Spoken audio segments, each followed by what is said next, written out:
안녕하세요. 크립토TV입니다. 오늘은 지난 주말에 있었던 큰 이슈들을 알아보고 또 시즌이 종료됐을 때 나타나는 공통적인 현상에 대해서도 알아보도록 하겠습니다.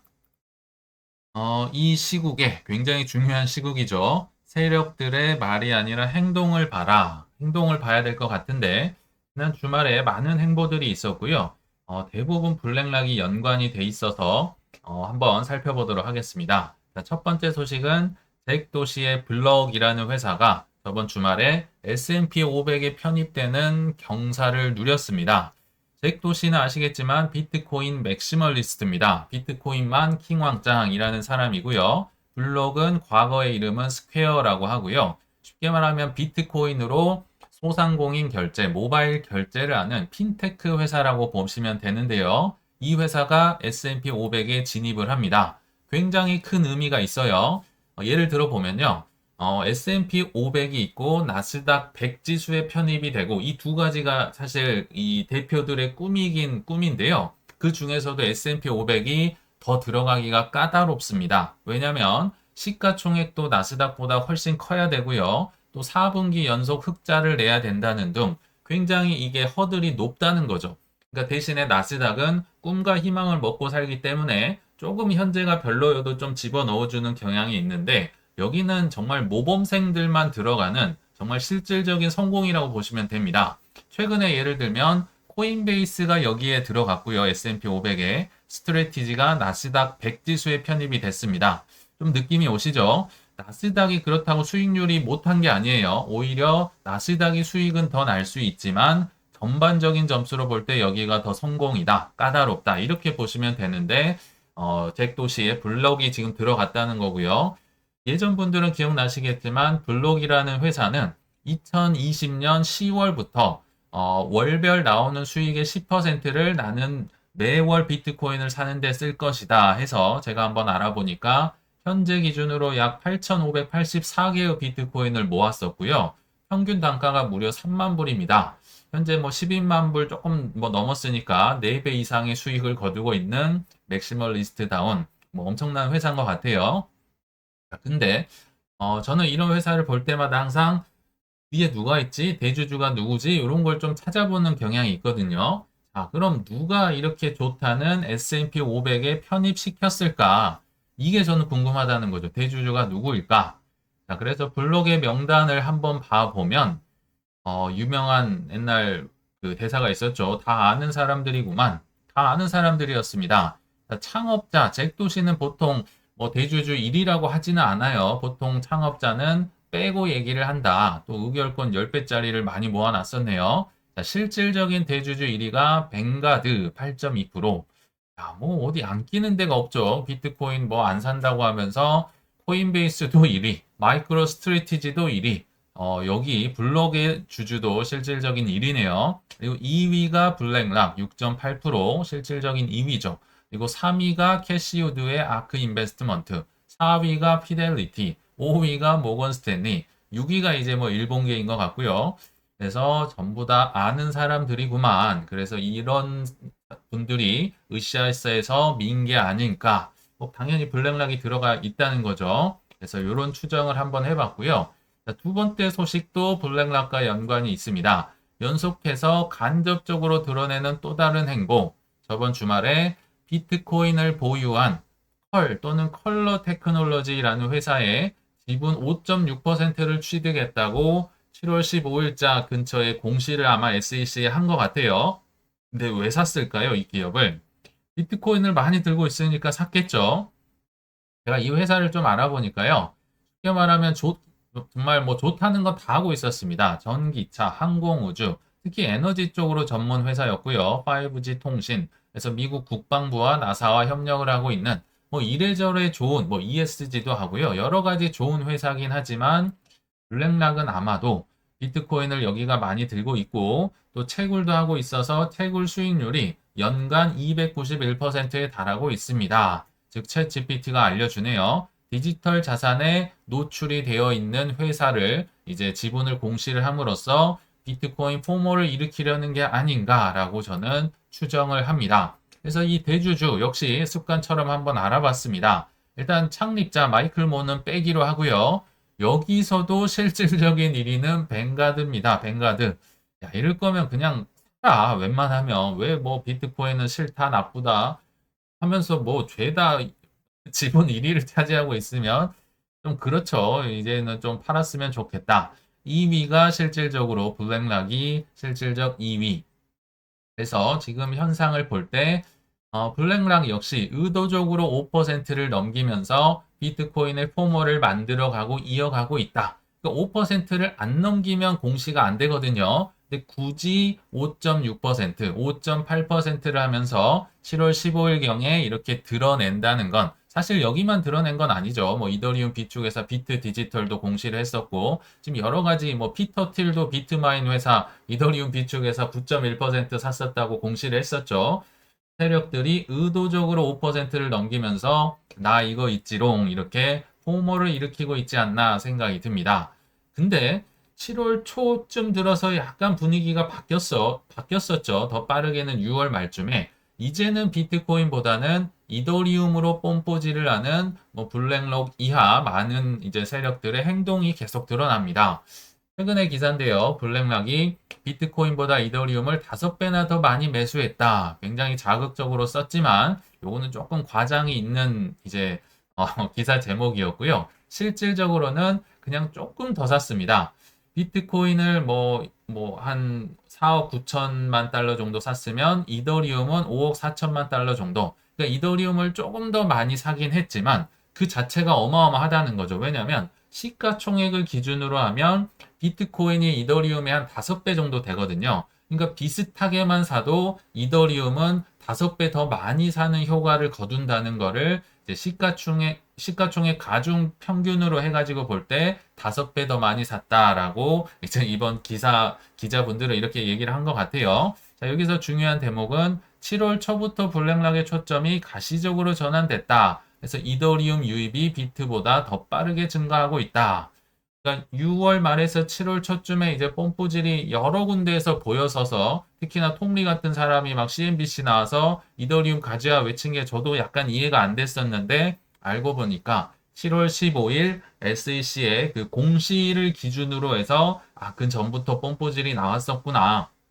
저도 지나고 보니까 알았지. 6월 말 당시에 이 사람들이 왜 이러지? 그거는 조금 이해가 안 됐었던 거 예전 말씀을 드렸죠.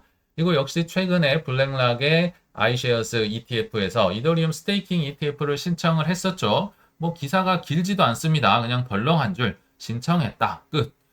그래도 영향력이 있기 때문에 이제 많은 사람들이 좀 포모를 느끼고 있지 않을까 생각이 들고요. 또 다른 회사, 뭐 전략 비축의 1인자죠. 이더리움 비축, 샤프링크가 무려 8조 원대의 주식을 발행한다. 8조 원이 이게 동네 멍멍이 이름도 아니고 정말 말도 안 되게 큰 금액이죠. 그리고 샤프링크가 예전에 그렇게 잘 나갔던 회사도 아니었던 걸로 제가 기억을 하거든요. 그래서 한번 제가 이 친구도 한번 찾아보는데 일단 대주주 명단이 잘 안 나옵니다. 그나마 제가 찾은 건 뭐 제인 스트리트가 한 8% 정도 갖고 있다 정도지 거의 안 나와요. 이게 무슨 얘기냐면요.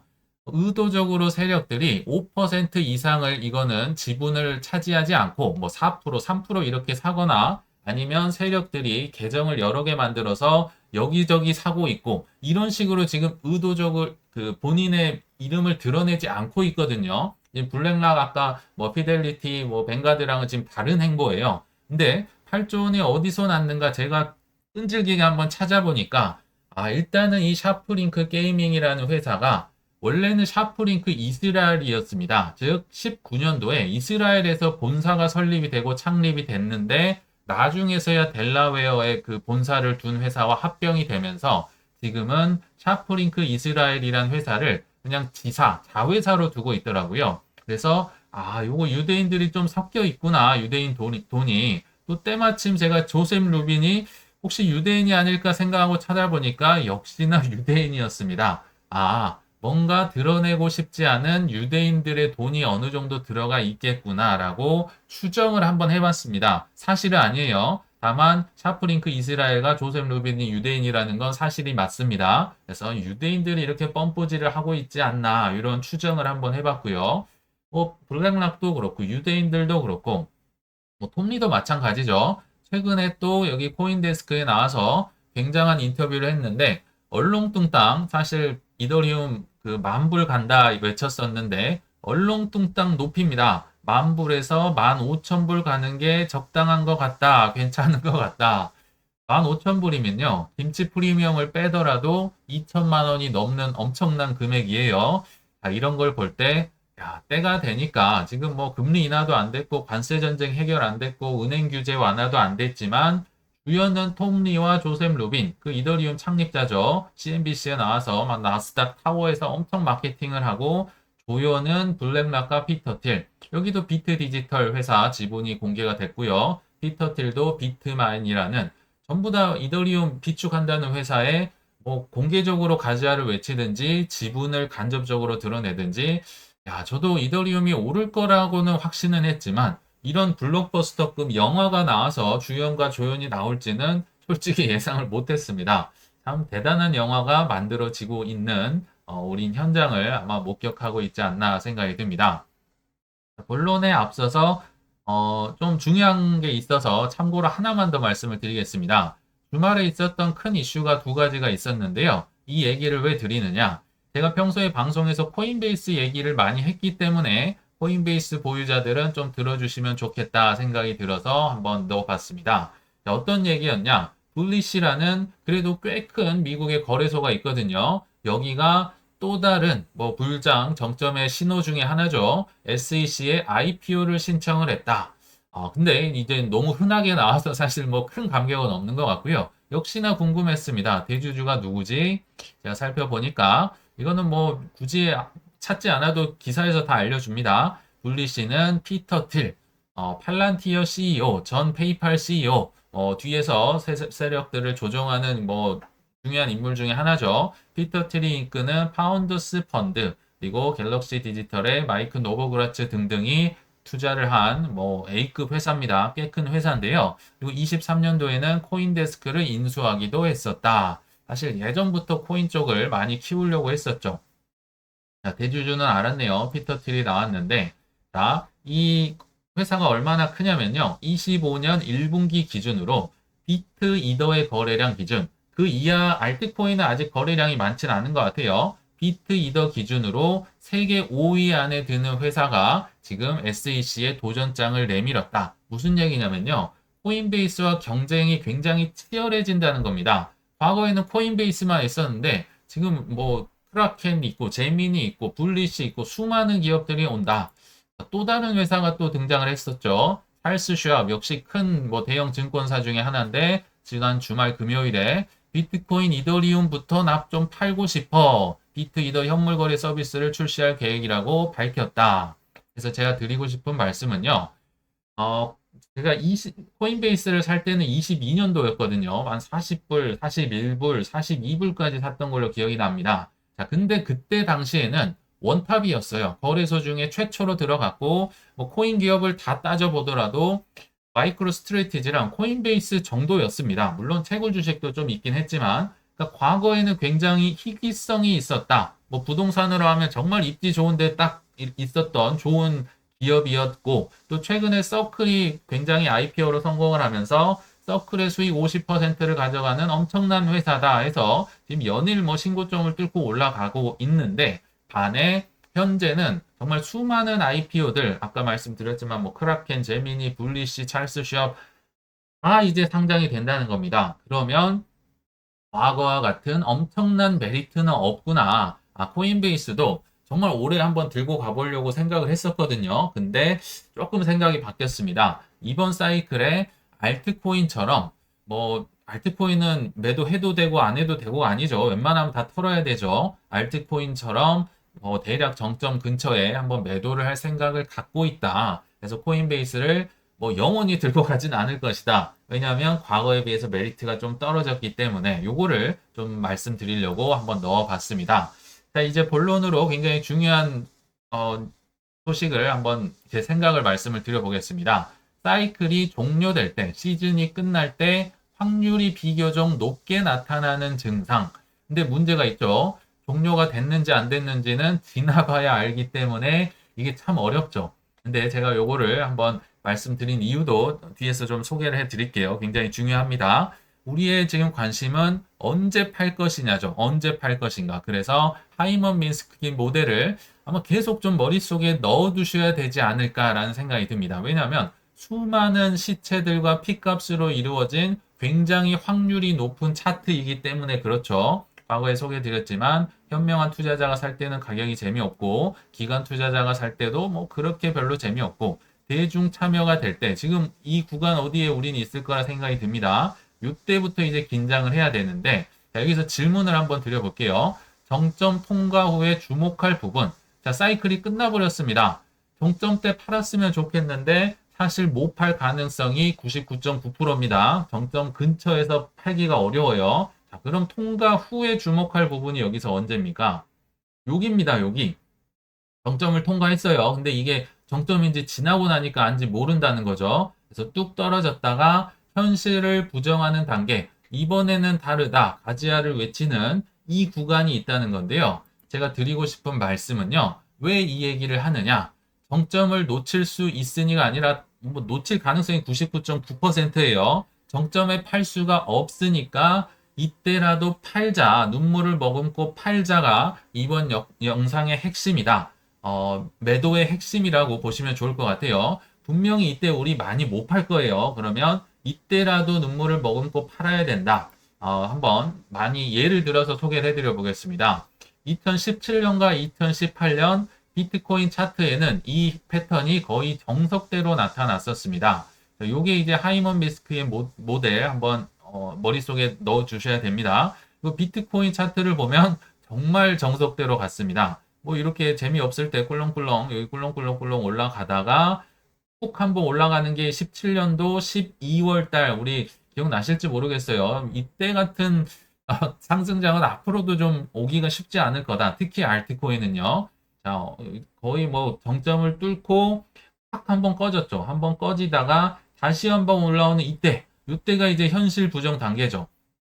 이때 우리는 못 판 게 있으면 정말 이를 악물고 팔아야 된다. 지금 이 얘기를 드리는 거예요. 날짜를 체크해 보면 이때는 정점은 17년도 12월이었고 이때가 18년 1월 6일쯤으로 제가 기억을 합니다. 이때 개미들이 어떻다? 현실을 부정합니다. 이번 사이클 안 끝났어. 이번엔 달나라 갈 수 있어. 마지막 기회야. 라고 개미들이 외치는 이 단계라는 거죠. 자, 근데 반대로 해석을 해보면 기관들, 세력들은요, 우리랑 생각이 다릅니다. 이분들은 밥 먹고 이것만 하는 거기 때문에 웬만하면 대세가 기울었구나, 이거 끝났구나를 본능적으로 직감을 합니다. 왜냐하면 우리보다 훨씬 공부를 많이 하고 훨씬 많은 돈을 넣어놨기 때문에 민감하게 알 수 있다는 거죠. 그럼 이 친구들 생각에는 대세는 기울었지만 내가 마지막으로 개미들에게 물량을 떠넘길 수 있는, 털어낼 수 있는 마지막 기회다. 이들은 이렇게 생각을 한다는 거죠. 개미들은 현실을 부정하고 있지만,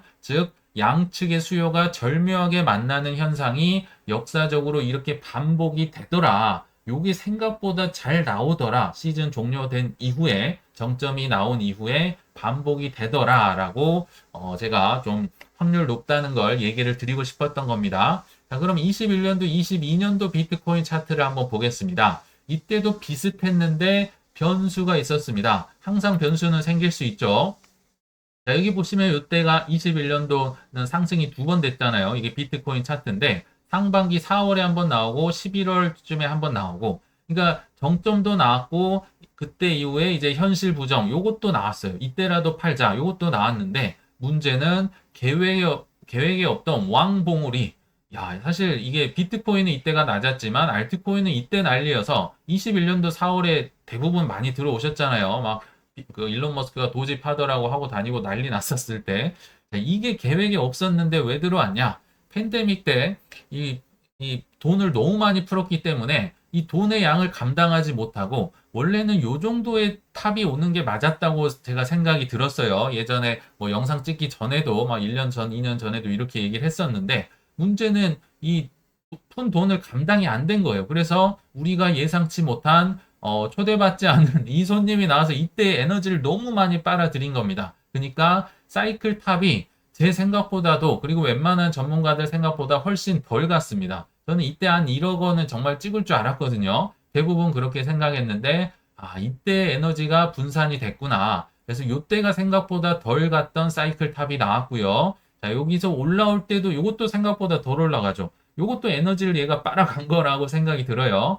과거에 비해서 훨씬 덜 올랐다. 22년 3월 21일이더라고요. 제가 이때 체크를 해보니까. 자, 그러면 이때 못 파니까 이때 팔 수가 없거든요. 이 가격이 보이니까. 그럼에도 불구하고 이때라도 팔자. 욕심을 버리고 이악 물고 팔자. 이게 이번 영상의 핵심입니다. 이때 안 팔면 어떻게 되는지 아세요? 이게 지금 비트코인, 그나마 변동성이 적다는 비트코인인데요. 이때 가격이 47,000불이었습니다. 근데 바닥으로 떨어지는 게 15,000불까지 갔거든요. 자, 이때도 아니에요. 이때 안 팔면 47,000에서 15,000까지 3분의 1 토막도 더 난다. 정말 어마어마하죠. 비트코인이 이 정도면 알트코인은 정말 가루가 됩니다. 가루가. 그래서 이때 안 팔면 큰일 난다. 정말 큰일 납니다. 우리 다 한 번씩 겪어보셨죠? 그래서 좀 리마인드 하자는 차원에서 지금 말씀을 드린 거고요. 그러면 근데 비트코인으로 보니까 이게 별거 아닌 것 같죠? 자, 질문을 하나 드려보도록 하겠습니다. 불장이 종료되는 게 아쉽고 좀 더 세력들이 본인 물량을 개미들에게 털어내고 싶어 했기 때문에 22년도 3월 달에 굉장히 큰 상승이 나오면서 탈출 기회를 준 코인이 있었습니다. 예전 분들은 제가 요거 팔아서 우리 뭐 소고기도 사 먹었다 막 이렇게 얘기를 했던 기억이 나거든요. 어떤 코인이었을까요? 바로 진리카라는 코인이었습니다. 이제 기억나시죠? 21년도 4월 달, 그 어떤 코인들과 마찬가지로 보통은 4월 달이 정점 피크를 찍었습니다. 그리고 뭐 부답인 맞고 올랐다 쭉 떨어졌다가 이제 뭐 하반기에도 오르긴 했는데 뭐 디센트럴랜드, 샌드박스, 엑시 인피니티 이런 거 몇 개 빼고는 하반기는 이렇게 재미가 없었습니다. 그쵸? 그래서 시즌 종료를 맞이했었고, 자, 근데 야, 이거 뭐 아까 그 비트코인 오른 거는 일도 아니죠. 거의 뭐 고점 뚜루로 갈 뻔했습니다. 50원짜리가 282원까지 오르면서 이때 당시에 있는 분들 굉장히 많이 팔라고 정말 제가 전화도 많이 드렸던 것 같아요. 그럼 이때 무슨 일이 있었느냐? 딜리카가 이 메타버스 사실 끝났거든요. 디센트럴랜드 샌드박스가 21년도 10월, 11월 막 엄청 났던 거 기억나시죠? 얘가 정말 다 끝난 마당에 메타버스를 출시했다고 하면서 뭐 디즈니랑 엮였다 하면서 400%가 넘게 뭐 5배가 훨씬 넘게 올랐다는 겁니다. 그래서 제가 주위에 뭐 부장님, 차장님 정말 전화를 많이 했습니다. 진리카 들고 있는 분들 알고 있었거든요. 그래서 전화로 카톡으로 파셔라. 이거 정말 흔치 않은 기회다. 파셔라 얘기를 했는데 이때 당시에 이분들이 제가 했던 게 저에게 했던 말이 뭐냐면요. 이제 본전 근처인데 나보고 팔라고 하면서 안 파는 거예요. 알고 보니까 이 열광했을 때 들어오신 가격이 이제 본전이 이제 막 됐다는 거죠. 그렇게 떨어질 때 사면 좋은데 떨어질 때 절대 안 사다가 이제 오니까 본전인데 뭘 파는 거냐 뭐 안 파시더라고요. 그러나 현재 기준으로 볼 때 뭐 진리카 이제는 뭐 잊혀진 코인이 되긴 했지만 뭐 10원에서 20원 사이를 왔다 갔다 하고 있는 걸로 알고 있습니다. 이런 참사가 벌어지지 않기 위해서 지금 계속 역사를 반복해서 제가 소개를 해드리고 있다. 끊을 수 있을 때 끊어야 한다라는 걸 계속 말씀을 드리죠. 자, 마지막으로 엘리엇 파동. 정말 1년에 한 번 정도 제가 얘기를 할까 말까 하는, 왜냐하면 제가 차티스트가 아니니까요. 근데 엘리엇 파동에서도 관찰되는 마지막 탈출 기회 한번 보시죠. 우리 이거 대부분의 사람들 알고 있죠. 상승 5파. 1, 2, 3, 4, 5 이렇게 올라가고 이게 이대로 끝나지 않습니다. 쭉 떨어지는 게 아니라 A, B, C 이런 식으로 떨어져요. A, B, C 우리 다 뭐 차트 하시는 분들은 아시는 뭐 어려운 내용은 아닌데요. 여기서 주목할 부분이 뭐다? B입니다. B. 정점이 나왔죠. 정점인지 아닌지 모릅니다. 지나고 나니까 3파, 5파가 아는 거지. 당시에는 이게 3파인지 5파인지 구분만 할 수 있으면 좋은데 그게 어렵다는 거죠. 근데 지나고 보니까 요런 게 나왔다. 이게 정말 마지막 탈출 기회라는 건데 이 엘리엇 파동은 이것도 정말 수많은 확률과 통계를 통해서 나타나는 패턴인데 요게 아까 그 하이먼 미스키에서도 나오고 엘리엇 파동에서도 나타난다는 겁니다. 즉 시즌이 종료된 후에 확률 높은 개미들이 이번엔 다르다 외치는 그 구간 현실 부정의 단계가 올 확률이 꽤나 높다. 그러니까 세력들은 이거를 마지막 탈출 기회로 하면서 개미를 꼬신다. 아까 뭐 메타버스를 했다느니, 뭐 디즈니랑 엮였다느니, 뭐 새로운 걸 개발했다느니 하면서 언론을 뿌리면서 가격을 올리면, 특히 시가총액 낮은 거는 뭐 쉽게 올릴 수 있겠죠. 그러면 다른 개미와 달리 마지막 탈출 기회임을 직감을 하고 요때라도 팔 수 있어야 한다. 이게 정말 핵심이다. 오늘의 영상의 뭐 주제라고 보시면 됩니다. 그래서 결론은 정점 근처에 못 팔았어도 이를 악물고 끊어내야 할 시점이 있다. 이런 시나리오를 우리가 안 겪으면 좋겠지만 아마도 거의 99% 겪을 수 있다 생각이 듭니다. 그래서 정점 근처에 팔 생각을 버리는 게 정말 실력자입니다. 정점에 파는 게 실력이 아니에요. 그건 우연입니다. 그래서 현실 부정 단계에서 파는 것만으로도, 그러니까 요때 파는 것만으로도 사실은 이게 엄청난 축복이자 수익이라는 걸 깨닫고 적당한 선에서 분할 매도를 하시는 게 우리에게 남겨진 정말 어려운 숙제라 생각이 듭니다. 길고 긴 조정장에서는 아껴둔 뭐 해지 자산을 팔아서 매수할 수 있는 게 실력이라면요. 상승장에서는 남들이 신나게 먹고 놀 때 이때 숟가락 딱 내려놓으셔야 살아남을 수 있다. 수익이 아닙니다. 살아남을 수 있다는 걸 말씀을 드리면서 이만 마치겠습니다. 시청 감사합니다.